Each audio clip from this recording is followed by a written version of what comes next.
اگر مسلمان سچ ہے تو ہم بھی دیکھتے ہیں کہ کیسے ہم پر عذاب آتا ہے۔ اس طرح سے انہوں نے اللہ کو چیلنج کر دیا۔ ناظرین، اس کے بعد بھومی دان گاؤں کے تمام لوگوں نے پنڈت جی کی بات پر عمل کرنا شروع کر دیا۔ اس گاؤں میں رہنے والے مرد مردوں کے ساتھ میں جنسی خواہش پوری کرنے لگے اور عورت عورتوں کے ساتھ میں لذت حاصل کرنے لگی۔ گاؤں میں رہنے والے ان 5 مسلمانوں نے جب یہ نظارہ دیکھا تو وہ ان لوگوں کو سمجھانے لگے کہ تم لوگ ایسا کر کے اللہ کے عذاب کو دعوت دے رہے ہو، مگر وہ لوگ کہاں ماننے والے تھے، وہ تو ان مسلمانوں کی باتوں پر زور زور سے ہنسنے لگے۔ ناظرین، اس کے بعد جب ان لوگوں کے جنسی تعلق حد سے زیادہ بڑھ گئی تو پھر ان 5 مسلم گھروں کے لوگوں نے اس گاؤں سے کہیں اور پر چلے جانے کا فیصلہ کر لیا۔ اب جس دن ان مسلمانوں نے بھومی دان گاؤں کو چھوڑا، اس سے اگلے ہی رات اللہ کا قہر اس گاؤں پر نازل ہو گیا۔ اس سے اگلی ہی رات اس گاؤں کے اوپر ایک بادل پھٹا اور دیکھتے ہی دیکھتے اس گاؤں میں سیلاب آ گیا اور تمام لوگ اپنے مکانوں اور مویشیوں کے ساتھ میں سیلاب میں بہہ گئے۔ اللہ اکبر! ناظرین، ان لوگوں پر اللہ کا عذاب تو آنا ہی تھا، کیونکہ ان لوگوں نے اللہ کے عذاب کو دعوت دی تھی۔ ان لوگوں نے اللہ کو چیلنج کیا تھا۔ جب جب کسی قوم نے اللہ کی نافرمانی کی ہے تب تب اللہ نے اپنا عذاب نازل کیا ہے۔ اسی طرح سے جب حضرت لوط علیہ السلام کی قوم نے اللہ کی نافرمانی کی تو ان پر بھی اللہ کا سخت عذاب آیا تھا۔ وہ لوگ بھی اسی طرح سے سیلاب میں بہہ کر غرق ہو گئے تھے۔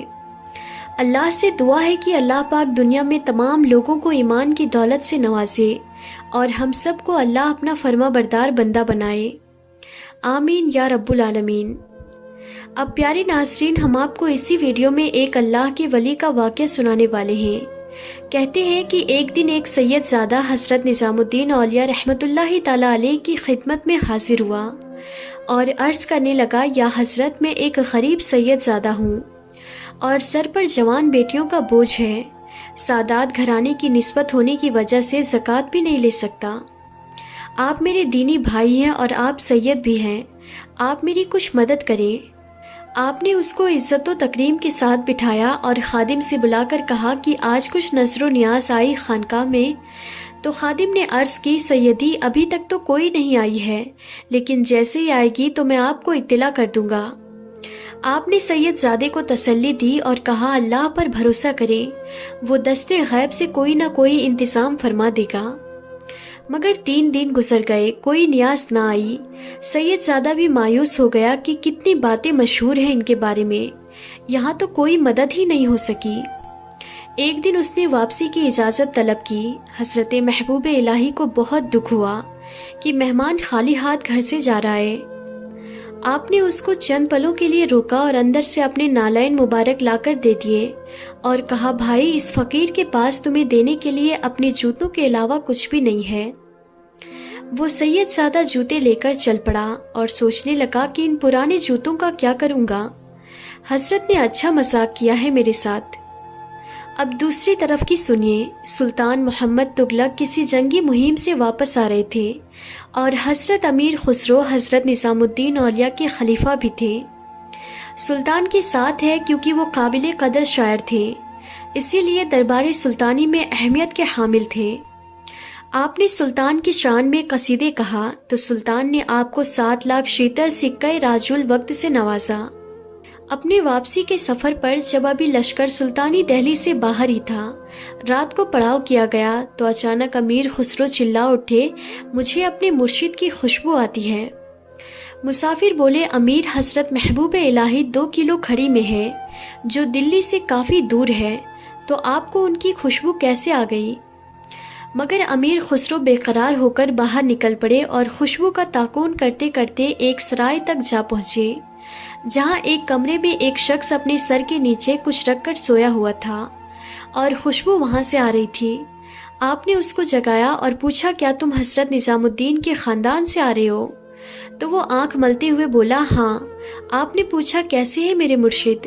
وہ شخص بولا، وہ تو ٹھیک ہے، اور میں ان کے پاس مدد کے لیے گیا تھا، مگر اور تو کچھ دیا ہی نہیں، ہاں اپنے پرانے جوتے ضرور دیے ہیں۔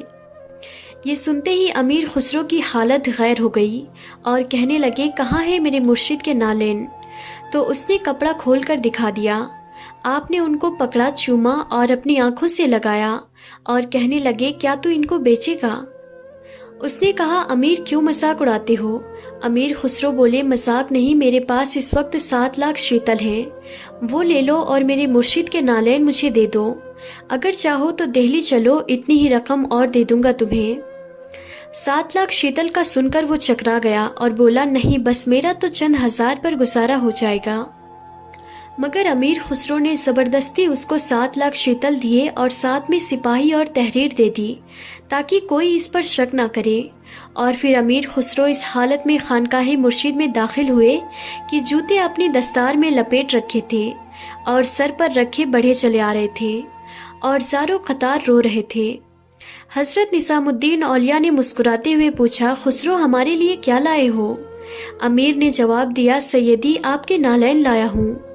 حضرت نظام الدین اولیاء پوچھے کتنے میں خریدے؟ امیر نے جواب دیا 7 لاکھ شیتل ہیں۔ محبوب الہی مسکراتے ہوئے بولے بہت عرضہ لائے ہو۔ امیر نے جواب دیا سیدی 7 لاکھ شیتل تو بہت کم ہیں، اگر وہ سید زادہ میری جان بھی مانگتا تو جان دے کر نالین مرشد حاصل کر لیتا۔ تو ناظرین یہ تھی ان کی اپنے مرشد سے محبت اور حضرت نظام الدین اولیاء کا مقام و معرفت، جس کی وجہ سے ان کو محبوب الہی کہا جاتا ہے۔ جو سر پر رکھنے کو مل جائے نالین حضور تو پھر کہیں گے ہاں تاجدار ہم بھی ہیں۔ جب حضرت نظام الدین اولیاء کے نالین کی اتنی قیمت ہے تو میرے آقا حضرت محمد مصطفیٰ صلی اللہ تعالیٰ علیہ وسلم کے نالین پاک کا تو کوئی جواب ہی نہیں ہوگا۔ تو ناظرین آج کی اس ویڈیو میں تھا بس اتنا ہی، ہم پھر ملتے ہیں اگلی نئی ویڈیو میں، تب تک کے لیے خدا حافظ۔